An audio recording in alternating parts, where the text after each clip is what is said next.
Liadrin's earliest memories were shadowed by loss. The cries of her kin echoing through the woods of Quel'Thalas and the cruel guttural laughter of the Amani trolls who took her parents' lives. From that grief, something fierce was forged in her. A steady, white-hot distaste for the Amani, tempered only by the guiding hand of High Priest Vandalor. In his care, she found shelter and purpose. Under his patient instruction, the mysteries of the light began to take shape, not as distant miracles, but as a living radiance, waiting to be called forth with faith and discipline. Years later, as war crept ever closer to the elven homeland, Liadrin's resolve was tested. A fresh troll incursion sent ripples of alarm across the Sunstrider realm. Together with Magister Darkhan Drathir, whose intellect burned as sharply as any spellfire, and her apprentice, Galel, Liadrin was tasked to investigate the faltering runestones that guarded their borders. However, their journey was cut short in the half-light of dawn, when Amani raiders erupted from the underbrush, their weapons carved with ancient malice. The elves fought bravely, but it was not enough. Chieftain Zul'jin himself presided over their capture, his eyes sharp with the hunger to break the defenses of Quel'Thalas. The ranger Lor'themar Therin had also fallen into troll hands. In the choking shadows of that place, Liadrin drew upon every lesson Vandalor had instilled in her. As Zul'jin pressed for secrets, seeking cracks in the runestone wards, Liadrin did not yield. Instead, she gathered her pain, the memory of every loss, every fear, and turned it into a weapon of light. The holy power crackled outward, lancing through Zul'jin and turning his gloating sneer to shock. In that brief chaos, Darkhan, summoning what arcane strength he could, teleported the group to safety. Yet not all wounds faded so quickly. Just before being teleported to safety, Liadrin brushed against a sinister tiki mask. For an instant, the world blurred.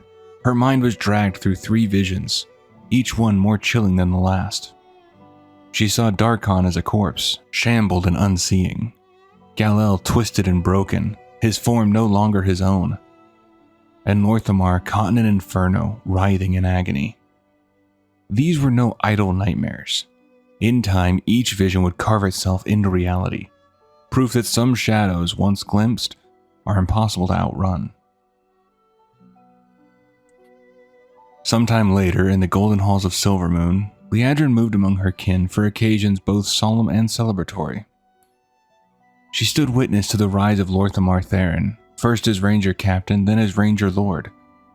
A quiet presence at the edge of the crowd as honors were bestowed and oaths spoken beneath the banners of their people. The halls rang with promise in those moments, hope carried on the proud shoulders of those chosen to lead. During one such ceremony, High Priest Vandalor, ever watchful and fond, leaned close to her as Lor'themar accepted his new mantle. With a hint of teasing, Vandalor remarked that the young Ranger Lord was certain to make some fortunate lady proud, his gaze pointedly falling on Liadrin.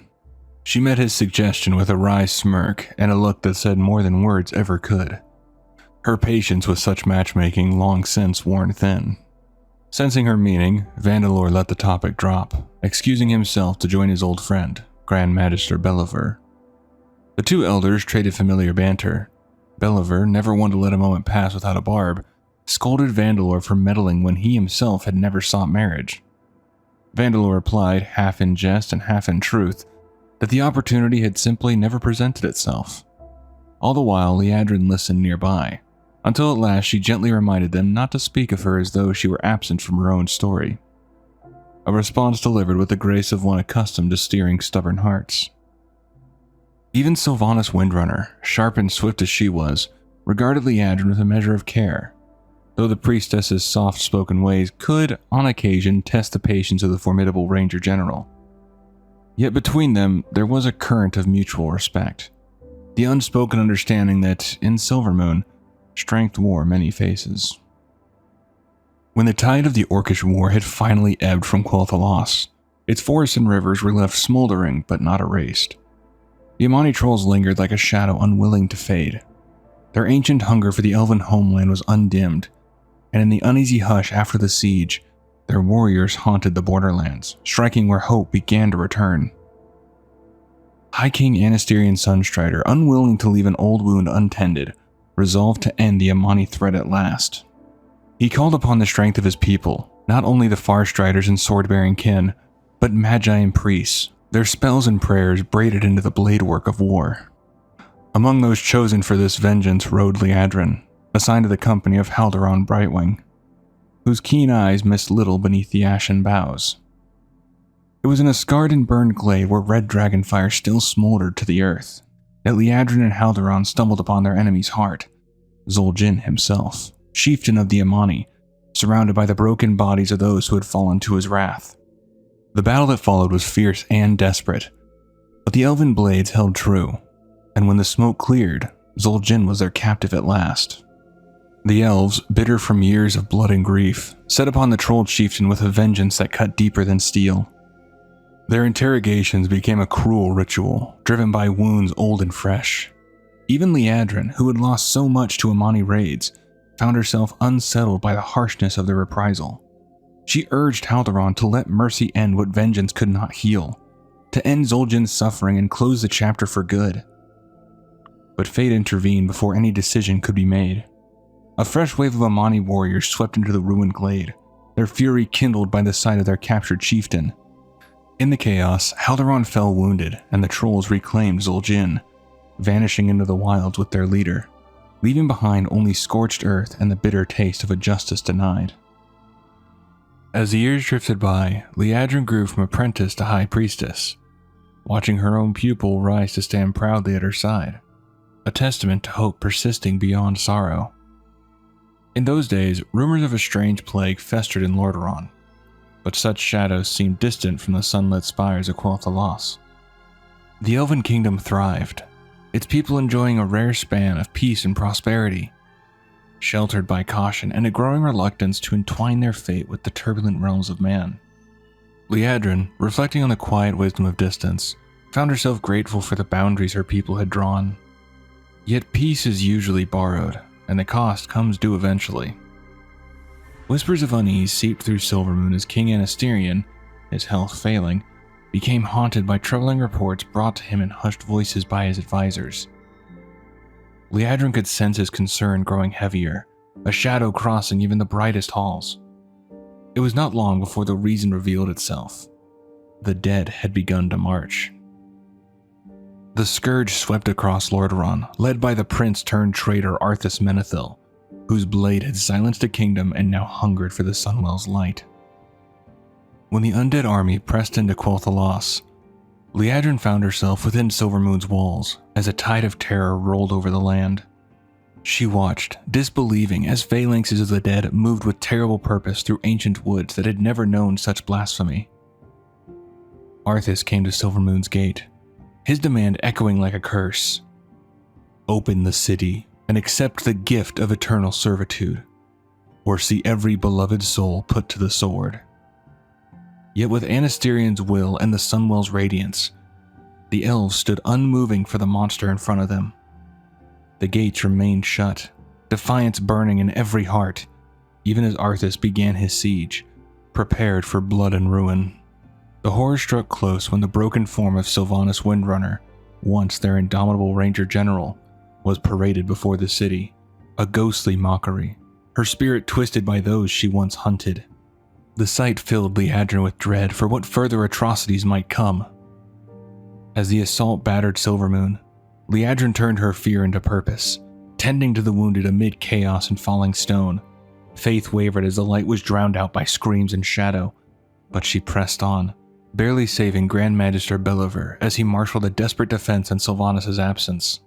With the city's fate sealed, Belliver gave orders to evacuate soldiers to the Isle of Quel'Danas, where King and Sunwell made their final stand. Liadrin joined the retreat, bracing herself for whatever fate would claim her homeland next. The Sunwell was a source of the elves' power and pride, and it had been unmoored by the greatest of betrayals. Darkhan, once a magister of renown, had turned his back on Quel'Thalas and shackled the Sunwell's radiance for the scourge.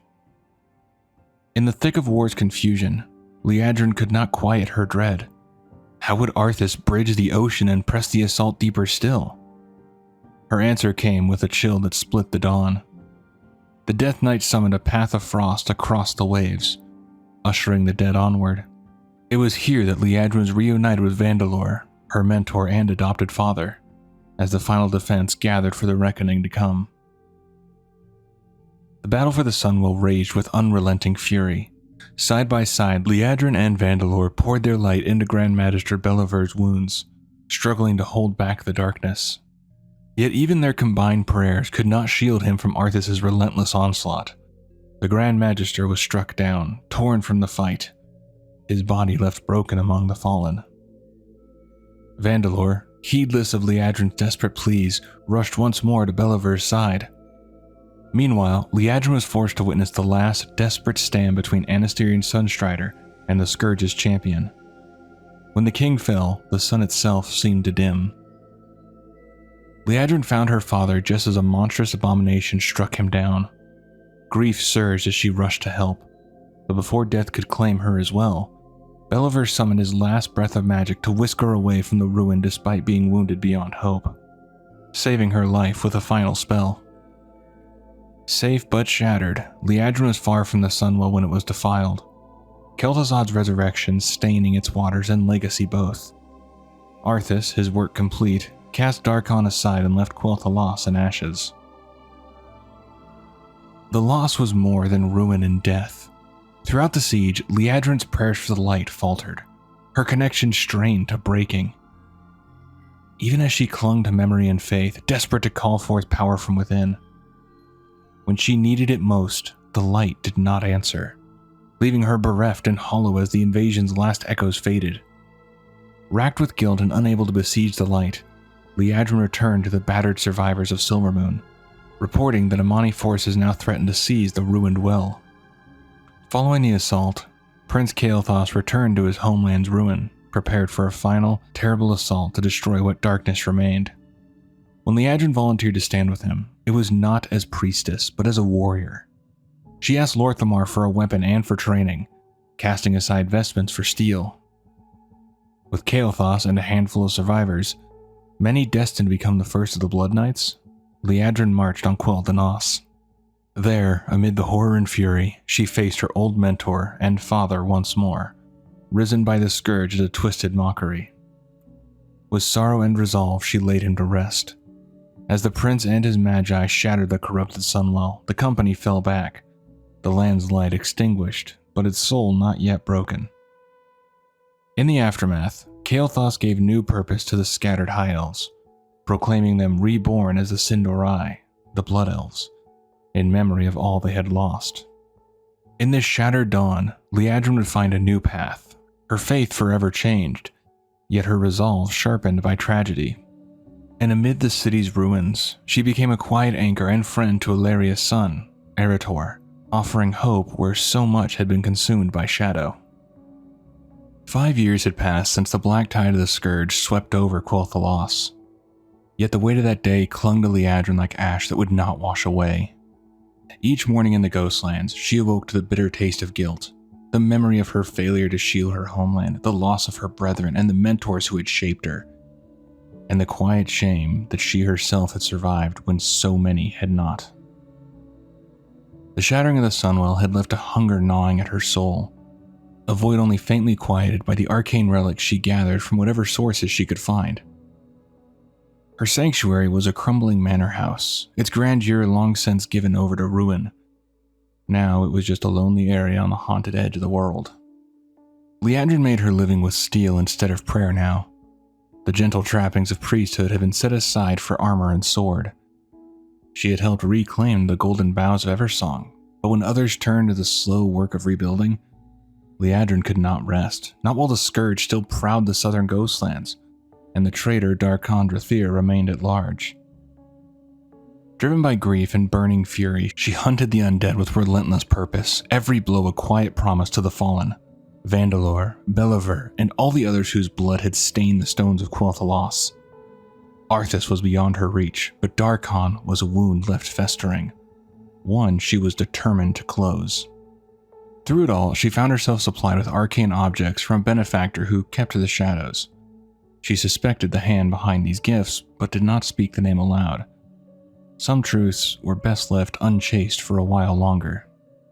Liadrin's vigilance stretched beyond the haunted woods. She alone counted herself among the few who knew of Prince Kael'thas' secret alliance with Illidan Stormrage. The elves' thirst for the arcane, once a gentle undercurrent, had become a desperate tide. Mana crystals and draining spells now commonplace, even necessary. Yet Liadrin harbored deep reservations. She saw the path that Kael'thas had begun to walk, the shadow of fell magic curling at the edges, promising strength but demanding a price. It left her uneasy for the future of her people, and for the prince himself. The light no longer answered her, but her eyes burned a bright, unnatural green, a mark of the struggle within, and the arcane forces now woven through her veins. Even as hope withered, Liadrin pressed onward, her heart bound to vengeance and the slender promise that one day justice would come for every soul lost to betrayal and ruin. When Haldoran Brightwing, ever the keen-eyed ranger, found her at the manor's threshold, Liadrin nearly struck him down, mistaking friend for foe in the haunted quiet of the Ghostlands. With a dry laugh, Haldoran led her through sun-dappled streets towards Sunfury's spire, the royal palace at Silvermoon's heart, where change and memory lingered in equal measure. To Liadrin's disbelief, the city she had mourned now shone with life. Its golden spires and busy walkways pulsed with energy of reclamation. The pain of loss softened, if only for a moment.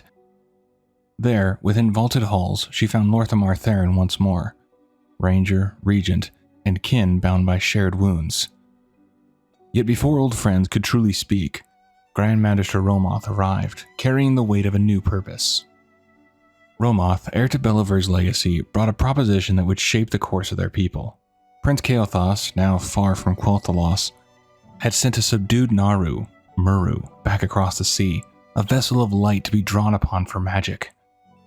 But Romoth, Astalor Bloodsworn, and their fellow magisters saw a greater destiny, not to simply drain the being, but to forge a new order with its power at the core.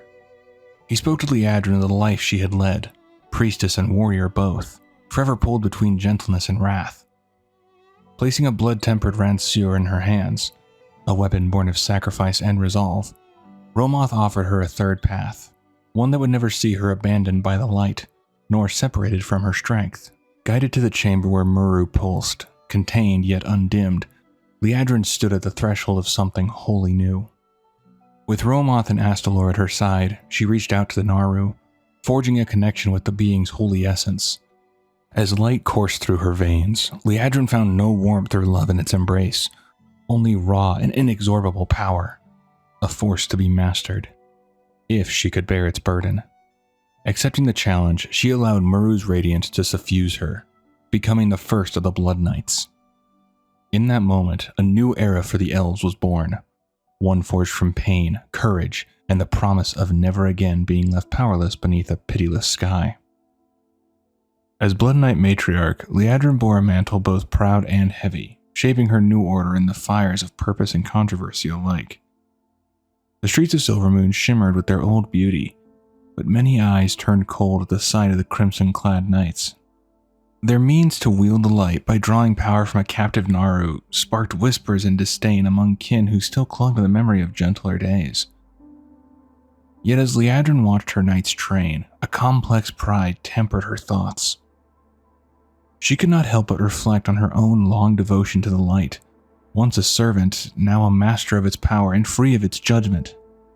In the reclaimed ruins of Sunsail Anchorage, Liadrin led her knights, Vranish, Siessa Dawnrose, Malar Dawnblade, Baki, and others, through their first true test as an order. They worked in concert to drive out the wretched, their discipline honed not by the light's blessing, but by Liadrin's will and the hard lessons of loss. Still, the gratitude she hoped for from Silvermoon remained distant. Siessa, stung by the city's scorn, gave voice to her anger, but Liadrin counseled patience. Time, she promised, would prove the worth of their pain. Later, in the Hall of Blood, shadows fell long across the polished stone when a familiar face appeared. Galel, once her apprentice, now drawn to the order he once shunned. Arcane hunger had marked him deeper than most, and he sought a measure of deliverance in the light once more, hoping perhaps to redeem what had been lost. Liadrin, steady and honest, warned him that there was little warmth left in the light they commanded. If he wished to feel it, he would have to seize it, not wait for grace to descend. The road ahead would be hard, she promised, and would demand nothing less than obedience from those who called themselves Blood Knights. News arrived from the Far Striders, which drew Liadrin from the city's comfort. A surge in scourge activity near the ruins of Darkhan Drathir's old lair called for investigation. With a company of her knights, Liadrin found a hidden trapdoor and a diary marked by symbols unknown. Perhaps a clue, perhaps a warning. She took it with her, a puzzle to be unraveled in time. Later, within the quiet of Lorthamar's office, she found the regent at his table, hands deftly fletching arrows. A sign that even leaders must keep their hands busy to soothe their thoughts. He confessed his doubts about the Blood Knights, but admitted too that perhaps their creation had been necessary for the times. Liadrin caught sight of a letter, the mark of the Horde bold upon its seal, and Lorthamar spoke of his cautious dealings with this new alliance. Liadrin weighed the prospect of the Horde with an open mind, though she could not quite lay to rest her unease about Sylvanas Windrunner, hero once but changed by war's long shadow. In the end, Lorthamar, though wary, hoped the Blood Knights might yet rise to greatness, earning the esteem of both their people and their new allies. Liadrin and Solinar kept watch over the dark shell of Darkhan's former residence, the ruined walls thick with secrets and the scent of old magic. Galel, once steady and eager, had vanished into the gloom. As night settled, Liadrin traced a grisly trail, a thread of blood and torn flesh winding through the ruined halls. She found Galel at its end, trembling and covered in the gore of trolls, his eyes wild and distant. In the days that followed, Darkhan's diaries were painstakingly unraveled, revealing a scheme wrapped in old rivalries. An elusive figure called Thadur, the name soon recognized as Drathir turned inside out, sought the artifacts Beliver had forged in the age of the Troll Wars. The stones of light, flame, and spark. These relics, if claimed, could tip the balance against the Scourge, which explained the urgency in finding them before the Sindorai could intervene. Determined, Liadrin informed Lorthamar of her intent to bait this shadowy foe. Halaron brought darker tidings. Zul'jin and the Amani were stirring again within Zulamon's walls. The air in Silvermoon grew heavier. Liadrin was summoned to the city after witnessing a chilling sight. Orovin, an elf, found hanged from the Shepherd's Gate, his life brutally ended. Rumors clawed at the Blood Knights. Some whispered that Galel was to blame, having seen fleeing beneath moonlight and since disappeared. Grand Magister Romoth, pressed by negotiations with Kael'thas and the Horde, left the charge of unraveling the truth to Liadrin, warning that it must be settled before his return. The Order speculated anxiously. Was it the hunger for magic, or the constant whisper of Muru that had broken Galel's mind? Yet the trap meant for Darkhan proved to be no snare at all, but the opening move of another's game. The truth came cold. The Lich King, watching from Northrend, had dispatched Darkhan, no longer merely traitor, but now lich-like and reeking of death, to seize the Blood Knights for his own designs. As Lorthamar and Haldaron clashed with Darkhan in the dark, Liadrin slipped away to seek out her lost apprentice. Deep within the old troll's sacrificial chamber, she found Galel, ruined, barely clinging to himself. His form wasted and eyes burning with desperation. He confessed to murder, lost to a spiral of arcane withdrawal and Muru's unyielding voice in his mind. Mad with agony, he lashed out at Liadrin, forcing her into a terrible fight. She had no choice but to end him right there, but the victory brought no solace. As Galel fell, his broken words haunted her. Had she chosen the right path, or simply traded one form of torment for another? The question lingered, sharp as any blade, as Silvermoon's torches guttered in the gathering dark. By the time the dark portal opened again to Outland, Liadrin's path had brought her home to the heart of Silvermoon, where within the blood-red sanctum of the Order she had forged, she made her quarters next to the subdued form of Muru, the silent wellspring of the Blood Knight's power. Every day, Liadrin guided new aspirants, her commands shaping their hands for war and their minds for sacrifice. Some were sent to raise coin for the Order. Others dispatched southward to strike at the Scourge in the haunted wilds of Quel'Thalas and the blighted Plaguelands. The blood-red banners of the Order had long been met with suspicion. For years, whispers haunted the halls of Silvermoon, rumors that the Blood Knights were but shadows in borrowed radiance. wielding power they did not truly understand. Yet pride, that old elven stubbornness, burned brighter than any sun, and Lady Liadrin would see her order vindicated in the eyes of all who doubted. Word was sent on crimson wings across Quel'Thalas. Gather any and all knights available, as they were needed for a bold undertaking conceived by Lord Solinar Bloodwrath, whose vision for the Blood Knights was unyielding. This was no mere ritual or show of faith. It was to be a living testament, a demonstration that their command of the light surpassed the tired dogmas of the Silver Hand. The call led them beyond their homeland, south through haunted passes and blighted forests, to a city whose wounds had never healed, Stratholme, where the air itself tasted of ash, and the sky glowed with a ceaseless internal fire. It had burned since the culling, flames licking at stone and memory alike, refusing the solace of extinguishment. Within this smoldering ruin at the city's wary heart stood Alon's chapel, a sanctuary wreathed in tragedy and miracle.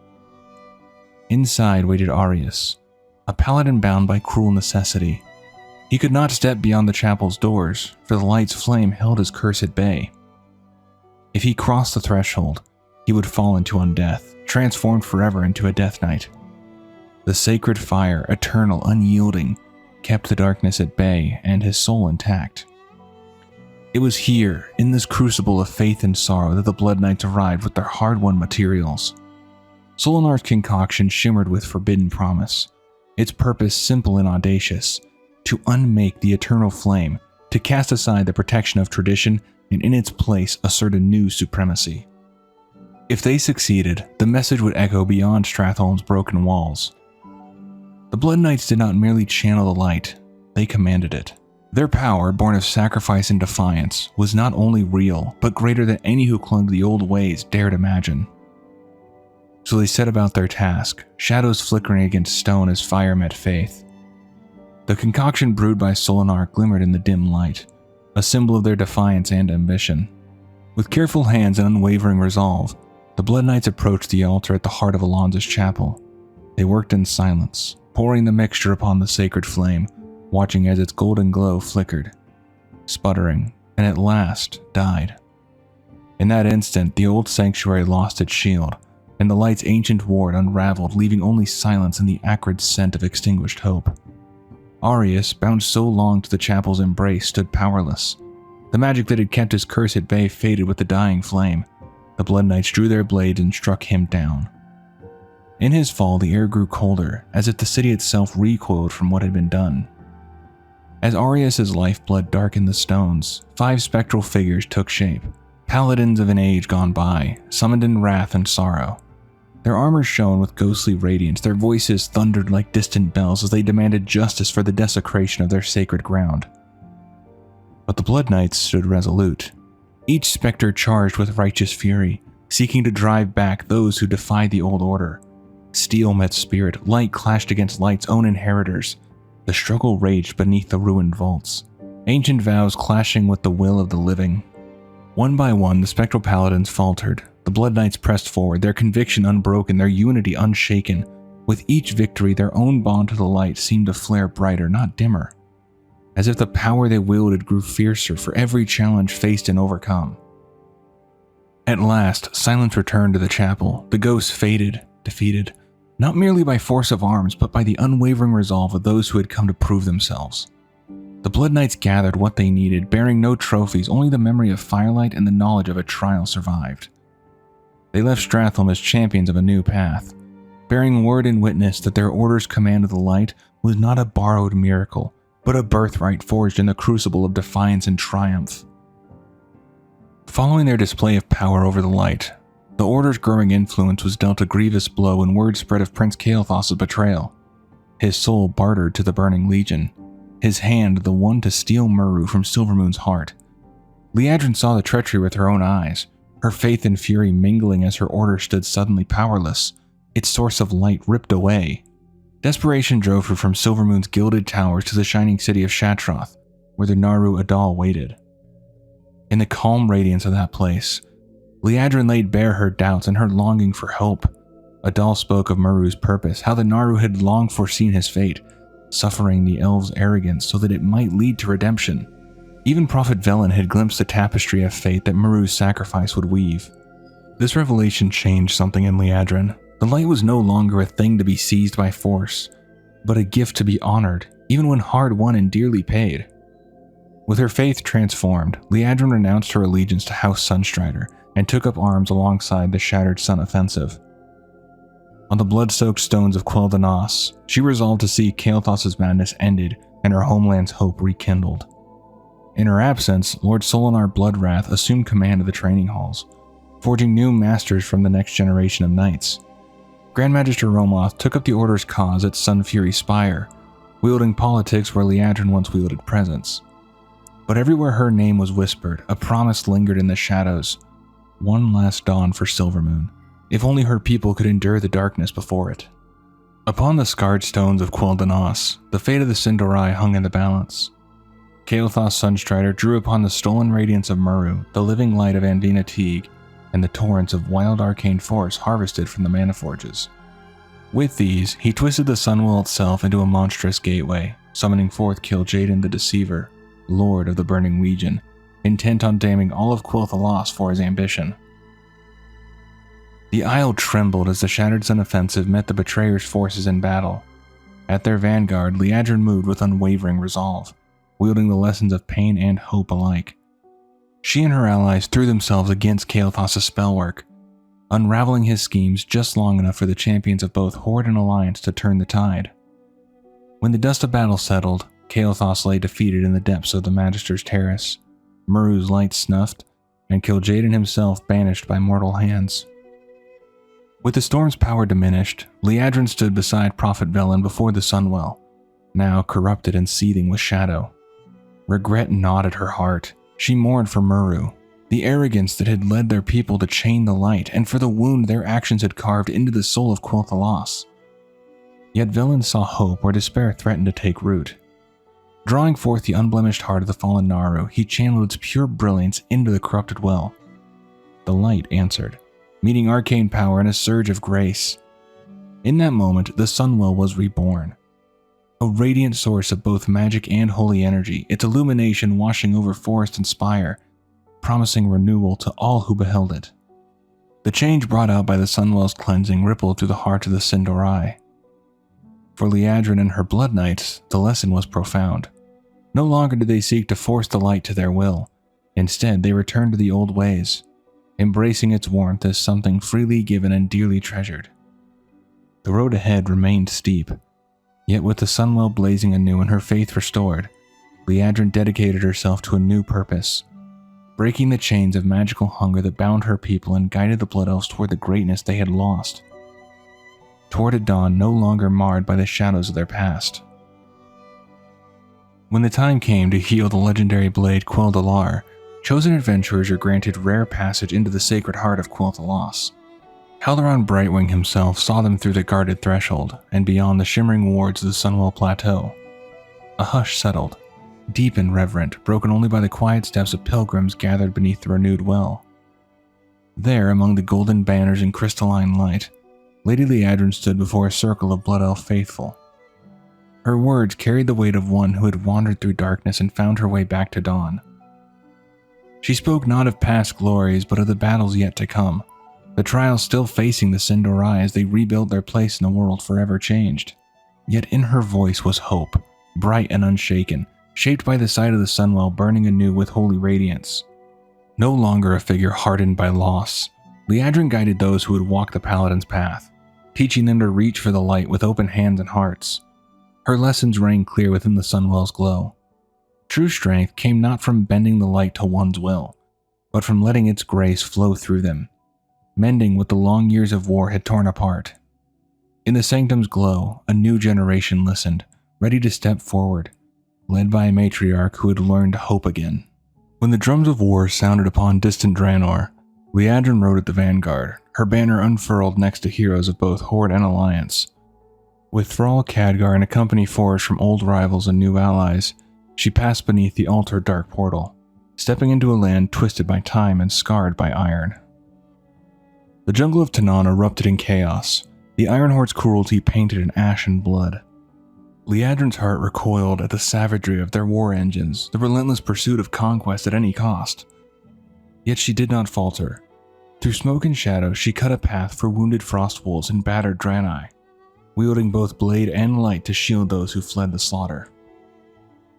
In the fray against the Shadowmoon clan, she crossed paths with Yrel, a captive burning with the promise of something greater. With resolve, Liadrin led her back to their embattled fellowship, the flame of hope undimmed even as the dark portals shattered behind them. Their journey brought them to Frostfire Ridge, where icy winds carried the memory of loss and determination. There, Liadrin marshaled the Sunsworn, her order of Blood Knights, crimson-clad and unyielding. When word reached her of a new threat rising in Talador, she did not hesitate. Demons had been sent near Auchindoun, the holiest sanctuary of the Draenei dead. Liadrin answered the call, riding with her knights to stand beside Exarch Maladar and the Auchenai. In the shadow of Auchindoun's gleaming spires, she vowed that not a single demon would cross the sacred threshold while she yet drew breath. The Burning Legion's advance would be broken here, or all of Draenor might fall to shadow. Liadrin directed the Horde's champions with iron resolve, driving the Legion back and ensuring Gul'dan's grasp would not defile the spirit well at the heart of the Draenei faith. When the shadows over Auchindoun deepened and Terrangor revealed himself as the architect of the Council's treachery, Liadrin fought fiercely alongside Exarch Maladar, driving the Shadow Council's minions from the hollowed mausoleum. Only when the threat had subsided did she return to the Sunsworn camp, her mind already turning to the next move in this relentless war. Joined by Astalor Bloodsworn, Liadrin relocated to Retribution Point, where she and Maladar would gather strength and watch over Auchindoun's newly fortified walls. Word soon reached them of dire need at the remains of Xandros, where the land itself bore the scars of Anilian fury. With Astalor and Maladar at her side, Liadrin arrived as the Pitlord Mongrathod threatened to crush all hope beneath his hooves. Maladar's magic bound the beast in place, while Liadrin summoned the light in a blazing torrent, striking the Pitlord down and sending the demon's essence screaming into the void. With the battle won, she dispatched Nightlord Dranaris with tidings of victory to War Chief Vol'jin, ensuring the tale of their defiance would cross the worlds back to Azeroth. But Draenor knew no peace. Shattrath City fell under the onslaught of the Shadow Council and the corrupted Sargerai. Rallying her Blood Knights, Liadrin joined the Auchenai and the Shatari defense atop the Spire of Light, turning blade and prayer against the invaders. When Othar's lieutenants lay dead, she challenged the traitor, standing with Maladar as they confronted the former Exarch in a duel of power and will. With Othar's fall, Liadrin saw hope kindling anew, that the Akani would reclaim their sacred city. Through each trial, her resolve only deepened. Liadrin was later counted among the Horde's leaders at the gates of Tanaan, standing unflinching as they faced Warchief Gromosh after the last fury of Azuka had ebbed from the battlefield. In every victory and every wound, she bore the weight of her order and her people unyielding, and ever faithful that the light would guide them through even the deepest shadows. In the wake of the calamity at the Broken Shore, shadows hung heavy across Azeroth. Liadrin, accompanied by Romoth, journeyed to the sun-baked land of Durotar, where the pyres of mourning blazed for fallen war chief Vol'jin. As the ashes settled, Sylvanas Windrunner stood before the gathered horde, the mantle of war chief resting on her shoulders, her gaze fixed and unyielding, the weight of countless battles in her eyes. Among the silent witnesses, Liadrin stood resolute, marking the passing of one age and the uneasy dawn of another. Her duties soon called her north, to the floating city of Dalaran. There, in a council of faith and steel, Liadrin joined the leaders of Azeroth's Paladin orders, before descending beneath the earth to the Sanctum of Light. This hidden refuge, nestled in the ancient stone beneath Light's Hope Chapel, became the heart of a new order. With solemn vows, she pledged the strength of the Blood Knights to the reformed Knights of the Silver Hand and their newly chosen High Lord. Lord Maxwell Tyrosus, his voice steady with respect, named Liadrin as second captain to the High Lord, her conviction shining as a beacon among her peers.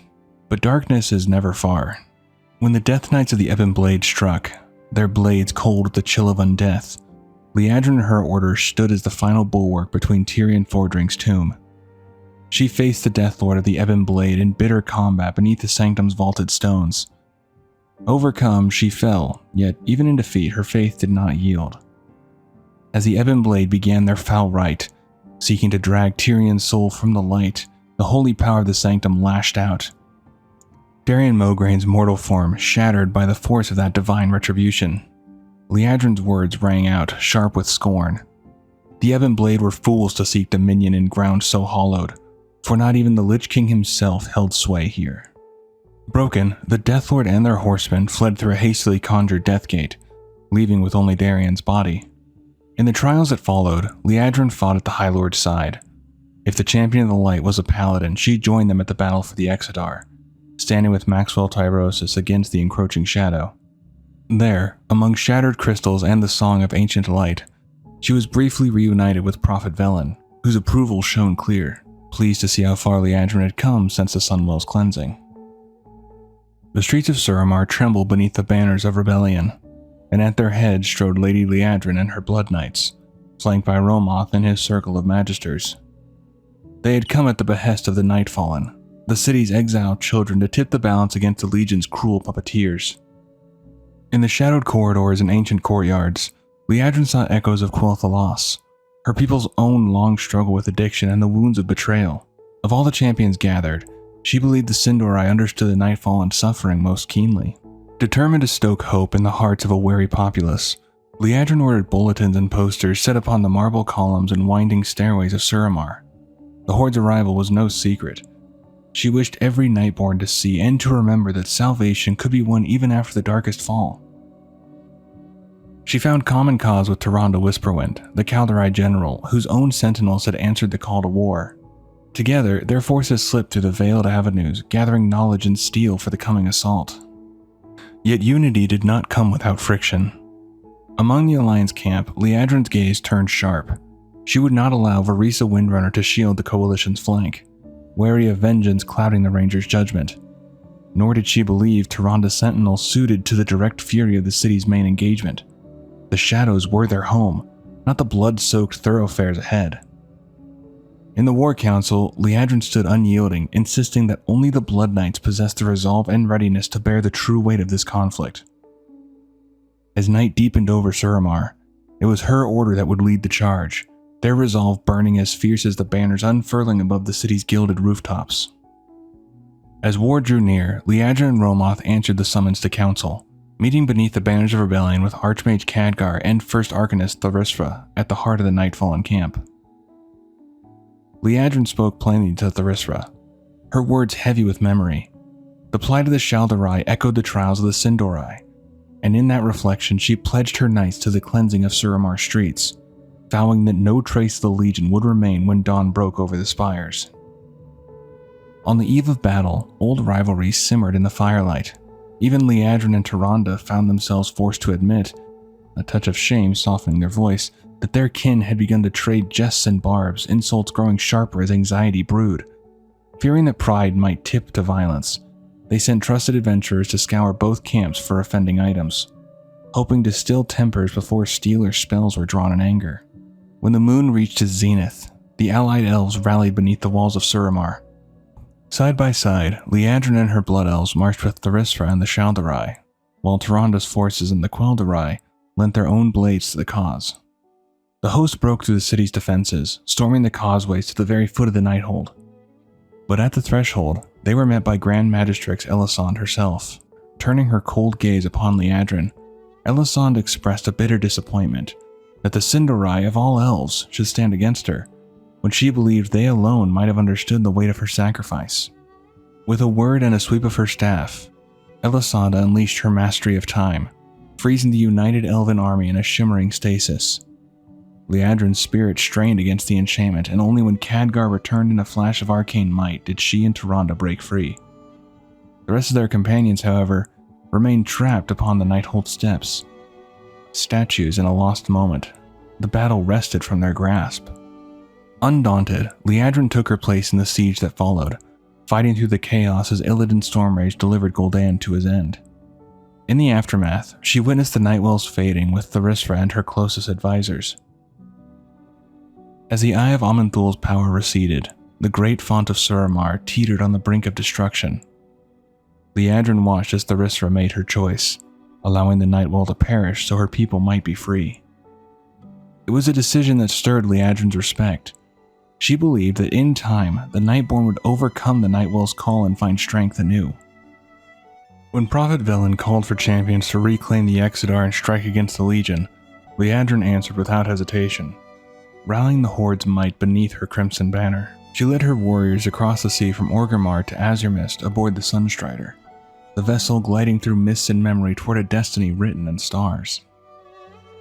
Upon the sacred shores, the Blood Elves joined the Draenei and their kin, setting foot upon the Vindicar, which carried them beyond the broken blue of Azeroth, casting them onto the ashen wastes of Argus. There, amid shattered ground and skies painted with green fire, Silgrin walked beside Liadrin. The ruined world, still trembling beneath the shadow of eons old sorrow, stirred his heart to reflection. He confessed how the sight of Argus forced him to reckon with what doom might have befallen the Sin'dorei. He wondered aloud how her people had endured and emerged into the light. Liadrin spoke with quiet pride, her gaze steady, telling of the Horde's resilience and how through hardship and alliance, the Blood Elves had found both strength and future beyond despair. Silgrin listened, the words kindling a new resolve within him, and thanked her for the wisdom she offered. In the wastes of Darkfall Ridge, where the Legion's fury still threatened to break upon the Vindicar's hull, Liadrin stood as shield and avenger, her blade and light a beacon against the night as she defended her allies and struck down demon after demon. The weight of her order and her people carried forward into the heart of darkness. With the last embers of the Legion's war fading, Orgrimmar's great hall pulsed with laughter and quiet relief. At a private feast, Lady Liadrin took her place beside Lor'themar and the assembled leaders of the Horde, their victories tempered by memory, the taste of peace as sharp as wine after years of ash. In the days that followed, Liadrin's bond with the Nightborn of Suramar only deepened. Thalyssra's return had kindled new hope among her people, and the kinship between the Shal'dorei and the Sin'dorei grew as naturally as spring after a long frost. Liadrin and Lor'themar, recognizing mirrored histories and shared wounds, moved to weave a lasting alliance. When Warchief Sylvanas summoned the council to seek new allies, Liadrin championed the Nightborn, speaking of their resilience and the strength Suramar might lend to the Horde. Sylvanas, her gaze measuring, saw promise in the union and gave her blessing. Bearing a formal invitation from Silvermoon, Liadrin journeyed once more to Thalyssra's estate. She greeted the first Arcanist not just as an envoy but as a friend. Together they spoke of trust and betrayal, of the Alliance's coldness and the scars it left. Thalyssra, weighing the compassion and respect shown by Liadrin against the grudging welcome of Tyrande, accepted the path to Silvermoon. Within the sunlit halls of the Blood Elf capital, Liadrin brought Thalyssra before Regent Lord Lor'themar Therin, forging a bond that would alter the fate of the kingdoms. Within the sunlit halls of the Blood Elf capital, Liadrin brought Thalyssra before Regent Lord Lor'themar, forging a bond that would alter the fate of kingdoms. Among the gathered was Alleria Windrunner, her presence a living link to battles fought side by side on Argus. She and Liadrin exchanged words of understanding, old enemies now bound by shared purpose beneath the banners of a new dawn. Together, they crossed the ancient roads of Quel'Thalas. Liadrin, Lor'themar, Romoth, Alleria, and the Nightborn, each step drawing them nearer to the Sunwell's heart. As silver leaves whispered above, Liadrin explained to Alleria how the well's essence, once shattered and reborn, now flowed with both arcane might and the light itself, its power a lifeline for the Sin'dorei. Yet within the sanctum, destiny bent upon a knife's edge. Alleria, changed by the void she had embraced on distant Argus, stepped near the shimmering waters. In that instant, corruption burst forth, tendrils of void clawing for the Sunwell's radiance. Horrors erupted into the sacred chamber. Together, Liadrin and her allies drew steel and spell, battling the swarm of void spawn as a monstrous shade clawed its way into the world. It was a fight at the threshold of hope and oblivion. Blades flashed and light seared the darkness, while Romoth, Alleria, and Thalyssra channeled their combined will to seal the rift. For a breathless moment, the fate of the Sunwell hung in the balance, until the void was driven back, the chamber ringing with exhausted triumph. In the battle's wake, Thalyssra pledged Suramar's allegiance to the Horde, and at Liadrin's side she journeyed to Orgrimmar to lay this new allegiance before Warchief Sylvanas. Sometime later, Magni Bronzebeard summoned the champions of Azeroth. It was time to draw the darkness from the great sword of Sargeras using the legendary weapons adventurers had acquired in their journey. and it was Liadrin who carried the Ashbringer, her blade bright with the legacy of the Silver Hand, shouldering that sacred trust in the stead of any who could not. As the Fourth War ignited, the banners of Quel'Thalas were unfurled on the fields of Stromgarde, Liadrin at their head, crimson tabard gleaming in the standard of the Blood Knights borne high.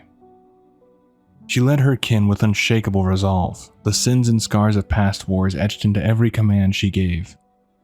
Across the smoke-choked battlefield, the Order of the Silver Hand, now pledged once more to the Alliance, marched under Turalian's banner. There, amid the roar of war, old traditions clashed with the changing tides. Turalian words were edged with disbelief and scorn, mocking the notion of a paladin at the Horde's helm, vowing to show no mercy to what he called a misguided champion of the enemy. The war would mark every heart, yet Liadrin's purpose endured beyond battle. Alongside Lor'themar, she guided the Blood Elves of Silvermoon through the sacred rite of remembrance, an annual ritual to honor those lost to the Scourge's shadow. Within the golden light of heritage and sorrow, she spoke to her people of what it meant to bear the name Sin'dorei, to walk through darkness and rise, redeemed by hope and the light's return. At the Sunwell's edge, she stood with them, shepherding the ceremony's final moments on the holy ground of Quel'Thalas, ensuring every hero received the honor of their heritage armor, a symbol of endurance, loss, and renewal. The storm of war followed them south to the battered walls of Zuldazar. When Horde champions boarded the Alliance's gunship, Liadrin was a voice of steel, urging them to strike boldly and show no hesitation. When the thunder of cannon and flame finally faded, she bid the wary victors pause, if only for a breath. While others pressed the attack, her gaze always turned toward the next challenge.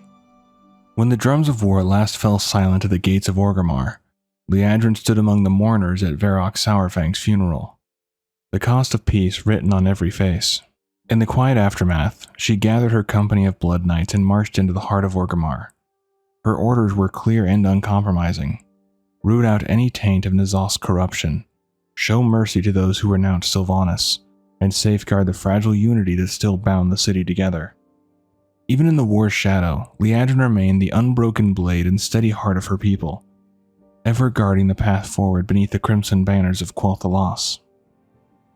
A grim wind swept through Quel'Thalas, carrying whispers of the Scourge risen anew.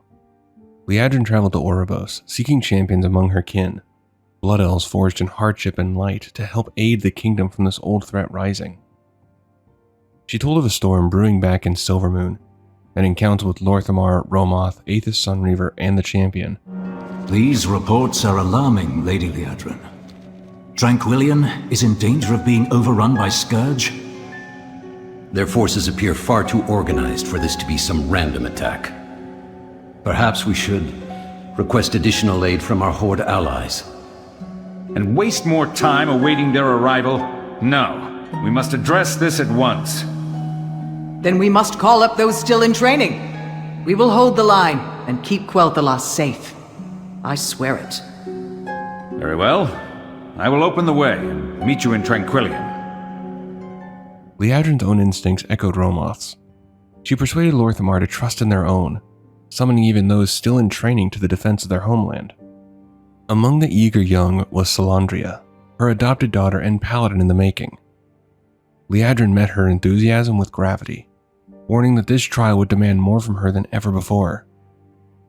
But Salandria was undeterred, and she vowed to rise to the challenge. With that, Liadrin dispatched her beyond the Dead Scar, instructing her to scout and report back from Tranquillion. Liadrin and her chosen champion then traveled by Romoth's portal to the haunted borders of Tranquillion. There, the undead gathered in numbers not seen since the first devastation of Quel'Thalas. She called on the champion to help stem the tide, steel and light working as one against the endless dead. It was Aethys who uncovered the hand behind the Scourge attack, the Sand Lane Vorath. Word soon came from Salandria. At Deathhome, Vorath's true strength lay hidden, shielded by a crystal array that cheated even death itself. Romoth determined that only a weapon imbued with the proper power could send Vorath to the Shadowlands for good. Liadrin named the forged Ren Sur as their instrument of judgment and charged her champions with the task of empowering it. Calling upon the Kyrian of Bastion, guardians of departed souls, and the Maldraxi of Maldraxxus, masters of death's mysteries and how to unravel them. Through shadowed realms, Salandria and the champion traveled, returning at last with the Rancior blazing with new power. Liadrin wasted no time. She had the champion take up the blessed weapon to carve a path through Deathhome and seal Vorath's fate. In the crucible of battle, they prevailed. Vorath trapped and struck down, the scourge crumbling and scattering in the aftermath.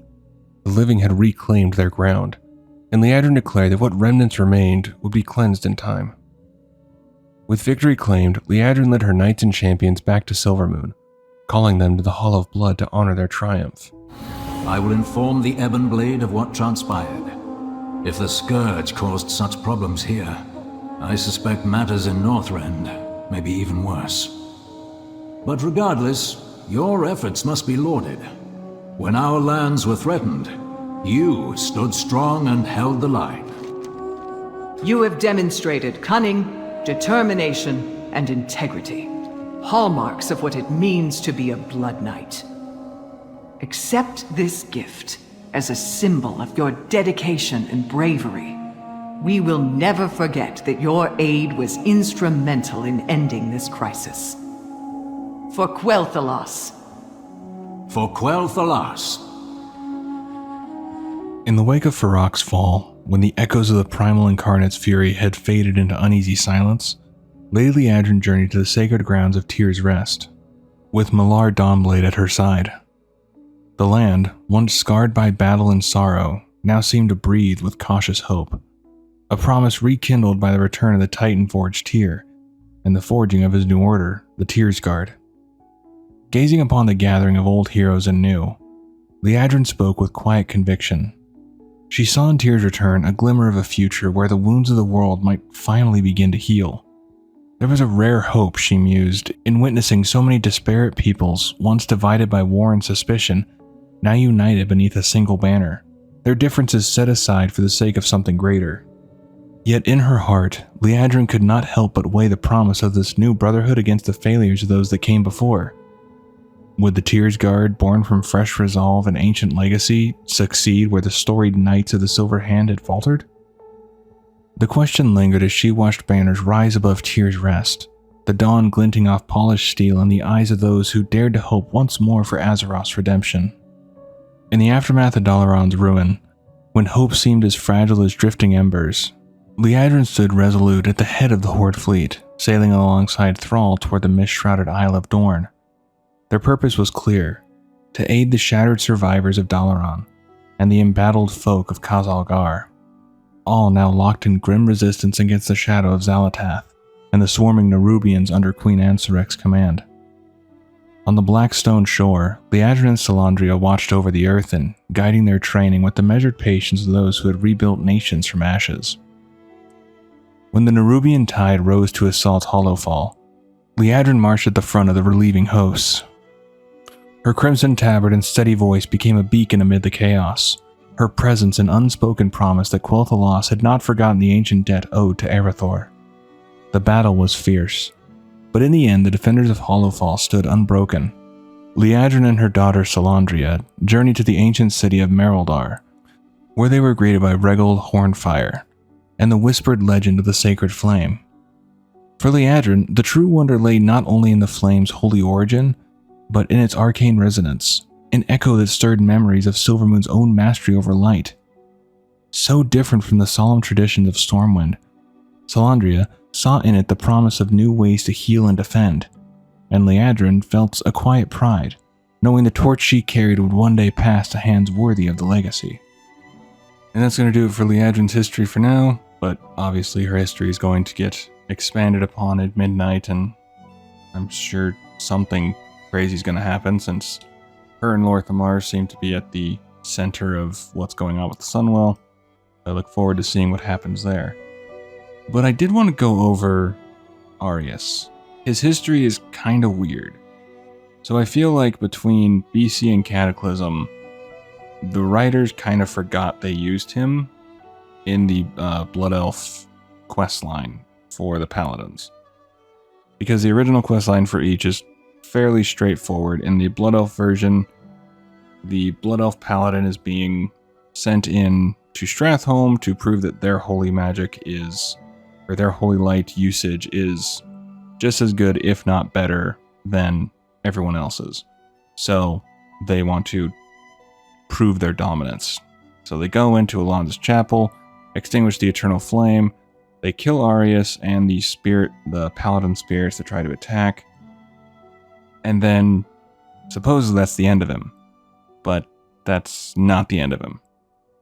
Because in Cataclysm, he's still in Alonda's chapel, and he's part of a quest line where you give him a sigil, I believe, and that sigil lets him leave the church to go and fight his father, if I remember correctly.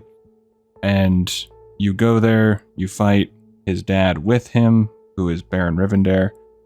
However, through that fight, Arius ends up getting killed, and he ends up becoming a Death Knight anyways later on. I believe in Cataclysm? I can't remember exactly. But basically, he dies at the end of both. And he specifically died in the BC one, so technically he shouldn't still be in Alonda's chapel. However, I came up with some headcanon to make this work for me, because I went down a rabbit hole, and I was lost for a bit. So, during some fight, Arius gets infected with the plague. Now, from what I've seen, there's no real, set timeline. You get infected, 12 hours later, you're an undead or a Death Knight. Personally haven't seen that. I could be wrong, though. Now, unless, obviously, a Death Knight casts a spell on someone, then they get raised instantly, but natural infection takes some time. So from there, the Knights of the Silver Hand quickly think, and they throw him into the church, and they bring out the Eternal Flame, get that lit, and they allow him to stay human. However, he can't leave the church. The minute he does, the plague is going to start taking over, and in some time, he will become a Death Knight. So then later, the Blood Elf Paladin comes there, extinguishes the flame. He freaks out because he doesn't want to become a Death Knight. He tries to fight the Paladin, and then from there, he ends up losing to the Horde Paladin, and they end up leaving Stratholme, leaving Arius behind. So technically, he should be turning into a Death Knight, but in my headcanon, a Silver Hand Paladin comes in, rescues him, whether it's a resurrection or just healing him, gets the Eternal Flame relit, throws him back in the church, and says, have fun.